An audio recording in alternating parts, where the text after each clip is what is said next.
Hi everyone, this video is called Hyperinflation and Broke Billionaires. I was actually sitting at the table a couple days ago and we were eating breakfast, my father and I. And we sit down and we have a little conversation, and it just happened to be about hyperinflation.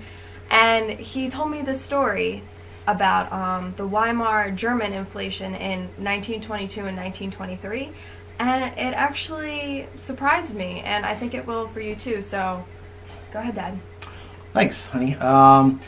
This story is the story of Lot Hendlick, and as my daughter said, it's from the German hyperinflationary period of 1922 to 1923, and it's actually from a book which was published by Max Shapiro back in 1981 called Penniless Billionaires. And it was one particular story that really affected me, and I thought you guys, might be interested in hearing about it. Lot Hendlick was a German widow, and I guess her husband had died during World War I.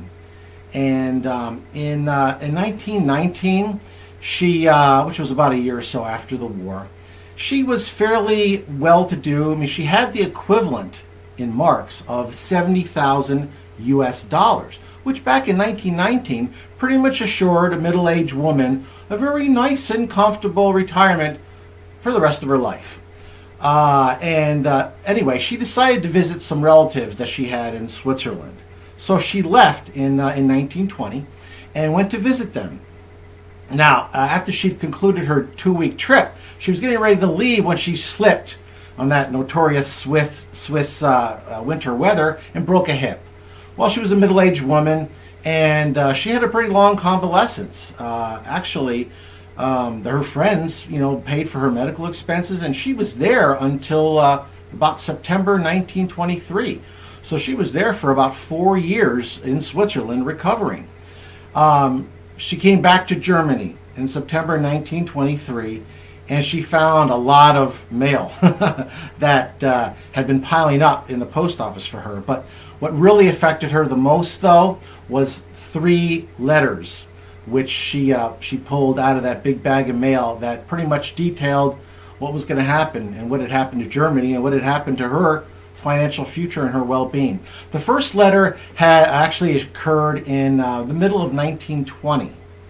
Now, this was before hyperinflation, but inflation was starting to kick up in Germany, and she'd been friends with a minor bank official where she had her local account. And he sent her a letter and said, Lot, I anticipate that the mark is going to be losing value in the future.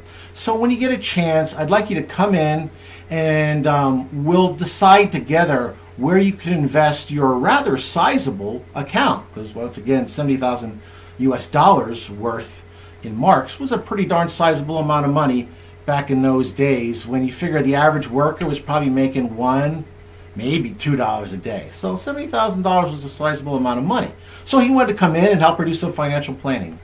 Naturally, she was in Switzerland recovering. No one knew this, so she didn't get that letter. The next letter from the bank came in September of 1922, 2 years later. This letter was very different. It was from one of the officers of the bank, and it said that the amount of money that she had in the bank was no longer worth them handling. It was too small. So they asked her to please come at her earliest convenience and take her money out because it just wasn't worth their while anymore. So now, 2 years later, her $70,000 dollars worth of marks is now too small for them even to worry about. So actually, as she finished reading that letter, she was pretty alarmed, and then she saw the kicker, which was the third letter. This letter was dated September 1923. It had arrived just a few weeks before she actually came home to Germany. And this letter pretty much gave her the death knell of her financial future. It said that since she had not responded to their earlier communication, they were enclosing a 1,000,000 mark note because they didn't have anything smaller. And that, she had about maybe 160,000 marks or so. But they didn't have anything that small anymore, so they enclosed a 1,000,000 mark note. So as she's crying and surprised by her entire financial future dying before her eyes, she turned over the envelope and saw that there was a 1,000,000 mark postage stamp on the letter. So she was penniless. Yes, she was penniless. She was, she was broke. And what 70,000 worth of U.S. dollars, what had a few years before been enough for a comfortable retirement, now was barely enough for a postage stamp. So it can happen. It can happen.